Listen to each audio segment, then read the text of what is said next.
Меньше мошки, меньше комара. Больше удовольствия, простор и воздух.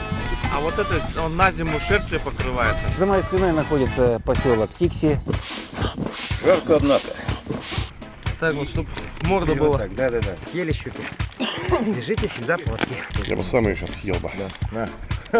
Этого острова через 5 минут не будет. И на рыбалку, на речку, к костерку, на рыбалку.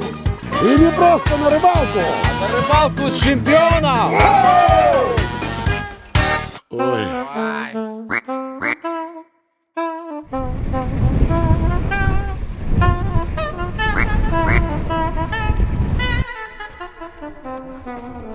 Уважаемые пассажиры, наш полет пройдет на высоте перелетных птиц, поэтому туго застегните ваши ремни безопасности. В полете вам будут предложены холодные закуски и соответствующие напитки. Горячий ужин ожидает вас на берегу самой дикой реки. Кратчайший путь к подножию любой горы не всегда проходит по прямой, особенно если гора находится в Заполярье. Туманы, ветра. Словом, на северах прямыми являются только меридианы, а те сходятся в точку у полюса. Итак, что мы имеем в начале пути? 8 часов лета до Тикси почти по прямой, 3 незабываемых часа в вертолете и предвкушение увлекательного сплава в поисках горы Юнкебиль. Стихает шум винтов, хрустят шаги по крупной гальке. Опытный взгляд сразу отмечает – вода уходит, обнажая речные косы. Да, падает вода, а это всегда к замечательной рыбалке. Завидуйте! Мы на берегу той самой дикой реки, о которой мечтали весь год.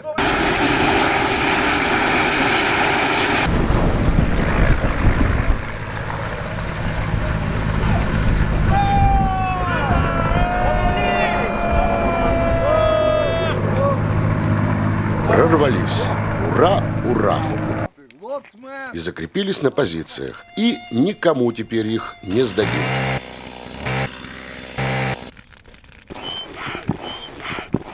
Зимой минус 60, летом плюс 40. Как видите, курорт. Добро пожаловать в Якутию. Ну а курорты, как известно, бывают разные. И каждый понимает это по-своему. Пока одни в палатке празднуют прибытие, другие уже приносят первые трофеи. Это хорошая щука. Это 7, ты чё? Вот, и такая заводь. Щучий залив, как мы его потом прозвали. Я первый заброс туда. Все, она, хватит, все, плавничок, хвостичек показала и срезала. 7, наверное. Поводка же у меня не было. Расскажи в камеру. Две блесны, да? Ушли. Съели щуки. Держите всегда плотки. Прощайте, скалистые горы, на подвиг отчизна зовет. А мы вышли в открытое море. Вон он, наш лагерь стоит. Ребята сейчас кадно собирают и за нами. Большинство из нас очень инертны. Нас трудно бывает сдвинуть с места. Вроде легки на подъем. Вон аж куда забрались. Якутия, Оленек. До океана, можно сказать, рукой подать. Но ведь мы могли долго сидеть в палатке, прятаться от комаров. Спасибо ребятам за первую рыбу. Взбудоражили всех. Завели на подвиги. Против щуки я ничего не имею против.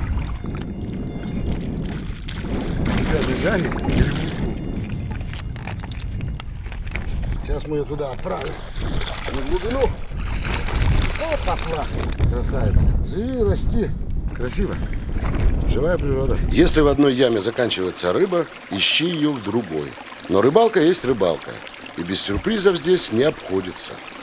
Как говорили древние, к нему не зарастет народная тропа. Пожалуйста, вашему вниманию в полной красе своей сортир. Даже где-то рядом с жильем должно быть. Пойдем искать жилье. Ну, жилье мы так и не нашли, а вот признаки жилья налицо. На самом деле это не жилье, а лабаз. Здесь хранят продукты, ну, от мелкого зверька. Конечно, Мишка и Росомаха все это дело. И все остальные лисы и волки. Быстренько почикают. А вот мышки, те, видимо, не доберутся, хотя напрасно не могут по деревьям лазить. Я надену кепку и уйду. А куда уйду, почем я знаю. А в лагере тем временем кипела работа. Все приводилось в боевую готовность. Команда на низком старте.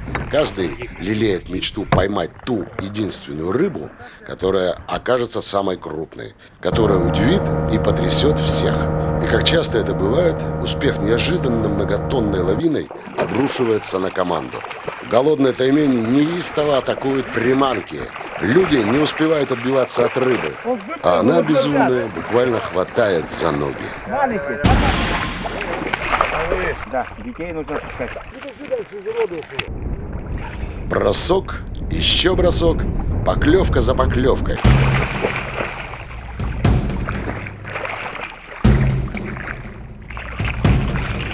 Ай, молодца! Ну что, красавец? Кажется, что рыбы больше, чем воды в реке. И это сводит всех с ума. Желание обловить даже лучшего друга понятно. Ибо плох тот генерал, который в рядовой молодости не мечтал об эполетах и лампасах. И это нормально. Если быть честным, то каждый мечтает достичь определенных вершин в какой-либо области. А в рыбалке и подавно. Общеизвестно, что есть чемпионы мира по рыбалке, есть чемпионы страны, есть чемпионы города, района и так далее. А у нас есть свой чемпион команды «Лоцман». Это он. Чемпион у нас Толя. Ну ладно, кончай. Самое первое таймень я поймал на сыне, это Толя. Это Речки, горляк. быстро, речки не раскрываем. Нет, это уже речка вся пробита, Толя. Но помнишь первый раз? Практически были не готовы. Была леска, и Толя почему-то взял плетенку. Тоненькую. Я говорю, ну закидывай. Он закидывает. Опа! И подтаскивает. Раз, обрыв. Руки начинают трястись чуть-чуть. Он на другую блесенку. Опа! Опять есть. Опять тащит. Опять обрыв. Опять уходит. Ну сейчас мы привяжем хорошо. И третий раз мы достали на 12 килограмм. Причем я Первый таймень это был 92 год. Это еще в том веке было. Представляешь, я говорю, Женя, что делаете, куда его, как он говорит, выходи дальше на берег, отпусти леску, там фракцион, пусть он гуляет, и его вытягивай на берег, дальше уходи, иначе он боится. Я ухожу, все, кое-как вытащил. Говорю, Женька, спасибо, ты подсказал, все, ты-то где ловил таймень? Он говорит, а я нигде не ловил. Тогда мы только начинали. Только книжки читали все. Вот так вот.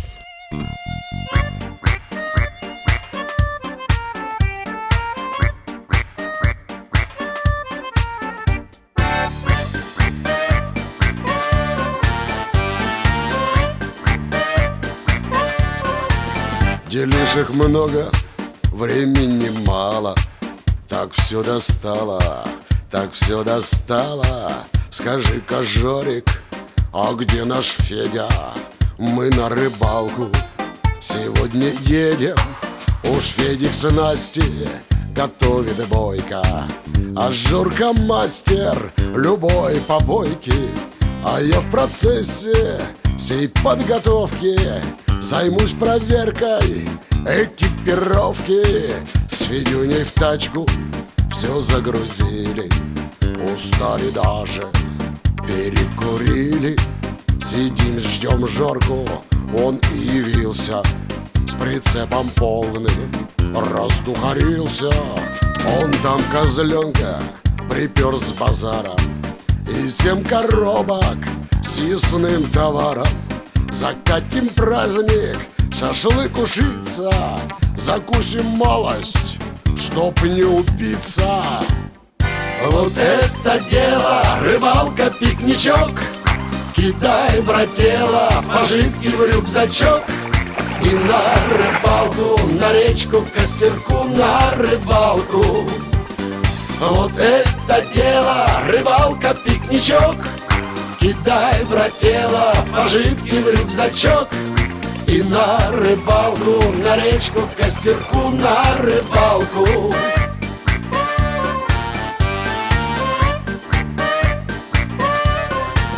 Ветер, как пьяный, в лесу гуляет. Нагрянул дождик и поливает. Сидим в палатке и дуем водку. Все за рыбалку, да за погодку. К утру разгонит, к утру развеет.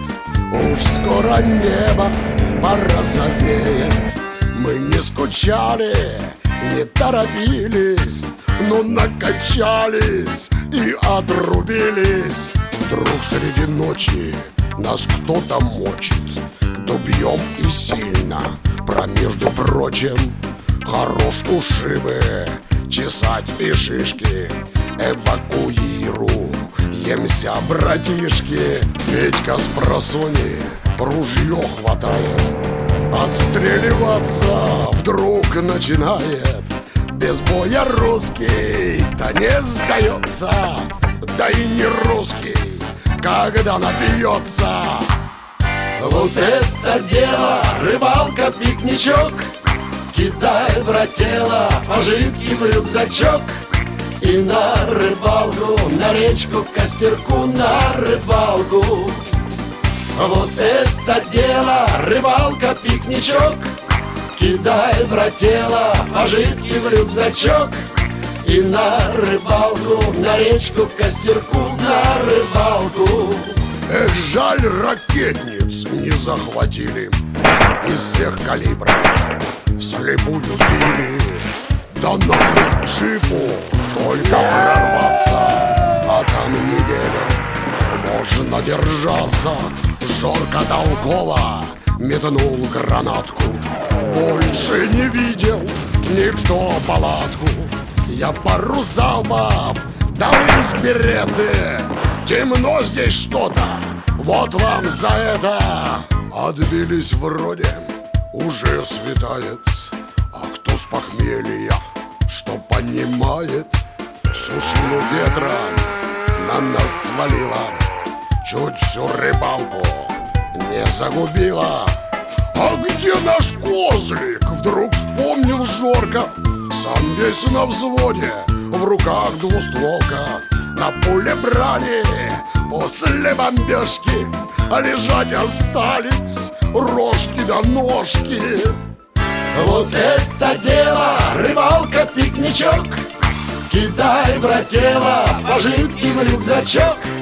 И на рыбалку, на речку, к костерку, на рыбалку. Вот это дело, рыбалка, пикничок. Кидай, брателло, пожитки в рюкзачок. И на рыбалку, на речку, к костерку, на рыбалку. Ку-ку.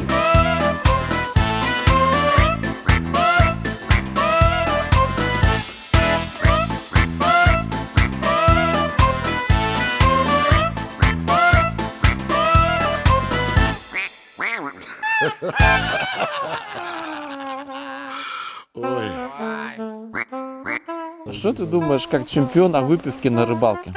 Очень интересный вопрос. И нужно ли вообще? Если честно, то водочка поддерживает компанию. Потому что когда большая компания едет, создается напряжение. Кто-то может сказать чего-то злое, что там еще что-то. А так выпили, все это уравнивается, настроение хорошее. И вот такой поход получается, он демократичный. Ты сколько выпиваешь на рыбалке примерно? Я, грамм 150, все. И все. В минуту? Нет. Секунду. Есть инстинкт добытчика, но нет истерии по поводу рыбы. Ой, не поймал, умру сейчас. Все, от зависти. Давай. За тебя. Почему? Про себя. Умру от зависти. Давай, молодец. Мы ищем море лаптевых, не можем найти. Так бывает только в кино. Женька бросал-то пару раз, а вот всех обловил. И рыба для него не главное. Компания, вот он чем дорожит. Но впереди гора Инкебиль, а там самые рыбные места. Что-то тишина сегодня. Говорят, рыба боится камеры. Впрочем, и люди боятся камеры. Совсем неожиданный поворот событий.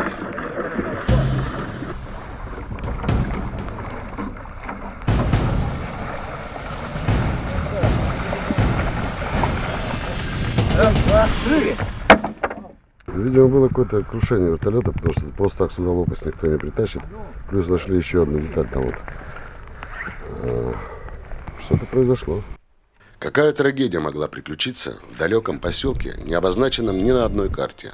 Стояла артель, мыли золото, возможно, отправляли шлих на материк. Ми-4 очень старый вертолет. Давно это было. По какой-то причине рухнул в воду. Хорошо, если не было взрыва, люди могли спастись.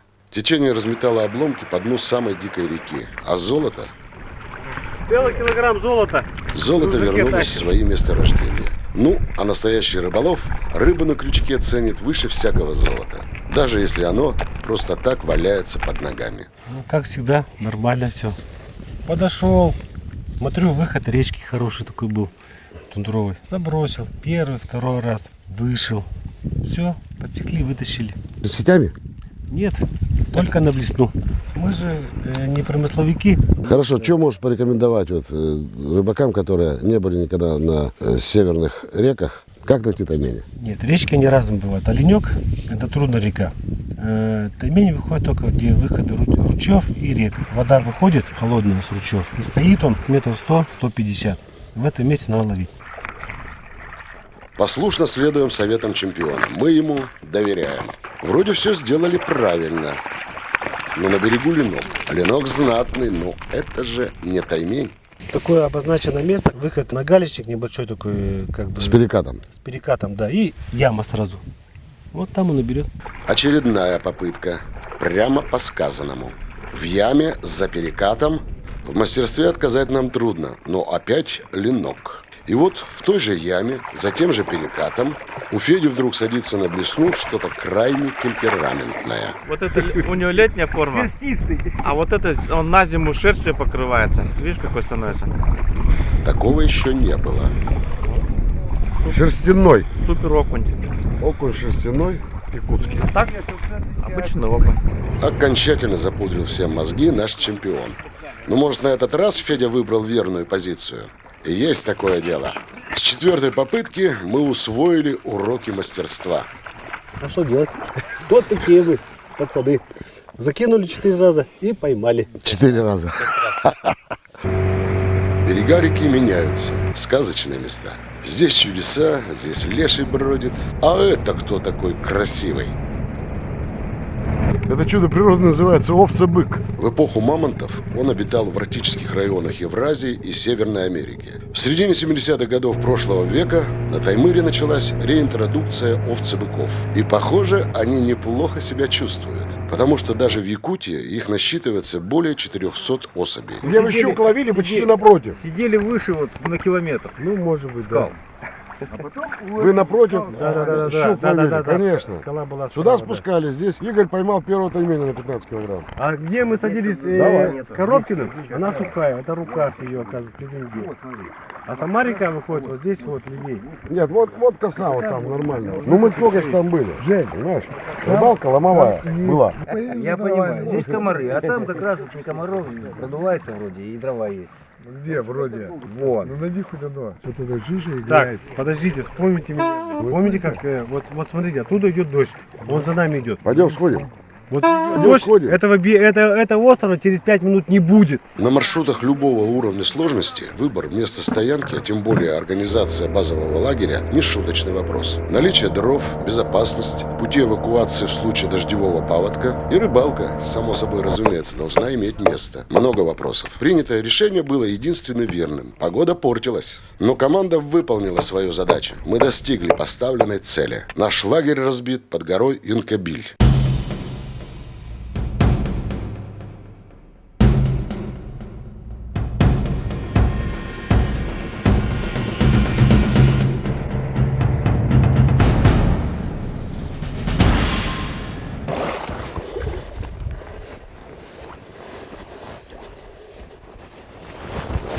За моей спиной каскад гор, которые туристы окрестили оленевскими столбами. Местные же народы называют гору Инкобиль в честь воина, который потерял здесь своего младшего брата и потом отомстил за него, убив обидчика. После смерти Инкобиля его дух переместился сюда, и он обитает здесь. Местные жители боятся сурового духа. Проходя мимо, обязательно должны поднести дар духу в знак уважения. Сделаем и мы это на всякий случай.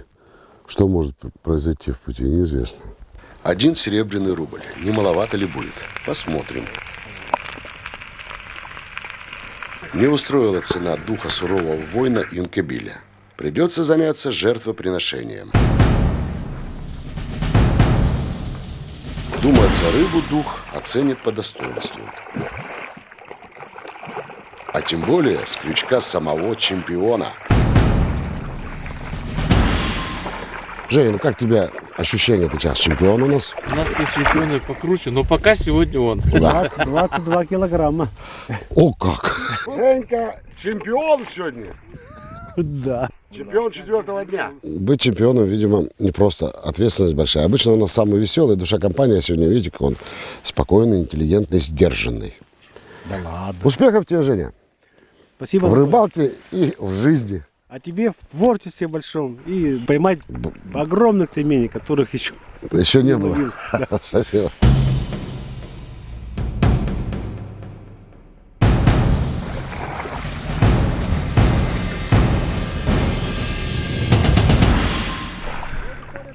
На рыбалке вопрос чемпионства всегда открыт.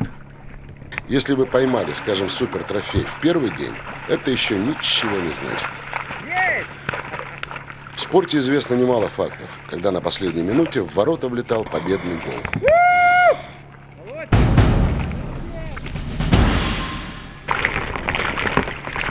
Ты мой сладкий. Думается, что в хорошей компании в выигрыше при любом раскладе оказываются все. Ну, зверюга.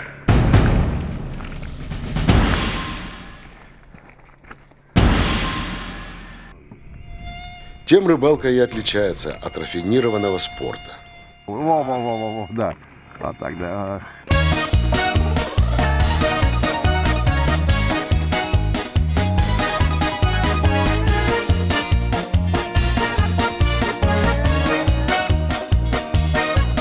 Мы в одном дворе родились и живем, в одной школе отучились все втроем. С крыши прыгали в сугробы на пари и друг друга защищали как могли. Вместе в армию ушли на космодром, провожали нас с песнями всем двором. Демпельнулись и вернулись мы домой, и в гражданку окунулись с головой. За друзей, давай нальем по полной за друзей, а сушами наполним за друзей. Кого везде мы помним за друзей. За друзей, что выгоды не просят за друзей, не предадут, не бросят за друзей, кто дружбу в сердце носят за друзей.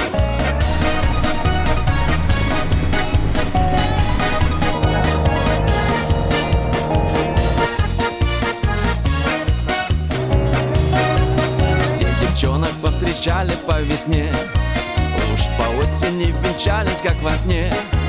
Жизнь пропала холостяцкая пока, отгуляли свадьбы в лучших кабаках.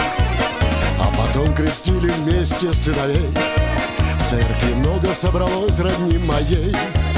Раньше были просто лучшие друзья, а теперь вот породнились кумовья.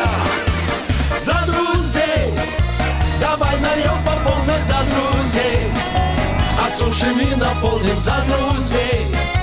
Кого везде мы помним за друзей. За друзей, что выгоды не просят за друзей, не предадут, не бросят за друзей, кто дружбу в сердце носят за друзей.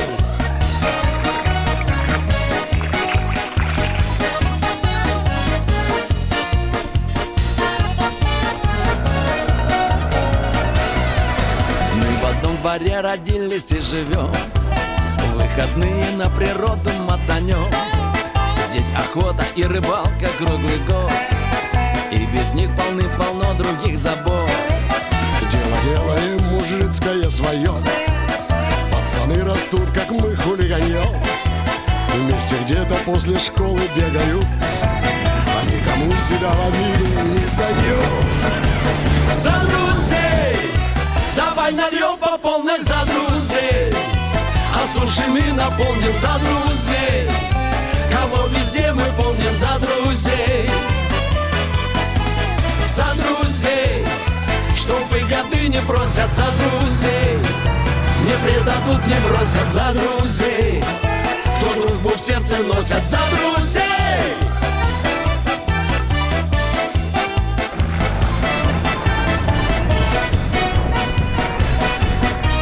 За друзей.